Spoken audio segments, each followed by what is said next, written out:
1. The long-billed dowitcher.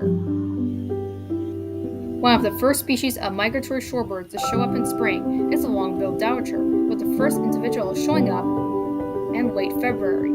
To identify the shorebird, look for a long bill, short tail, and relatively long legs, with breeding birds having rufous underparts with scalloping, and non-breeding having pale underparts and being gray overall. Finally, long-billed dowitchers like to probe deep into mud, looking for invertebrates in a variety of different freshwater environments during migration.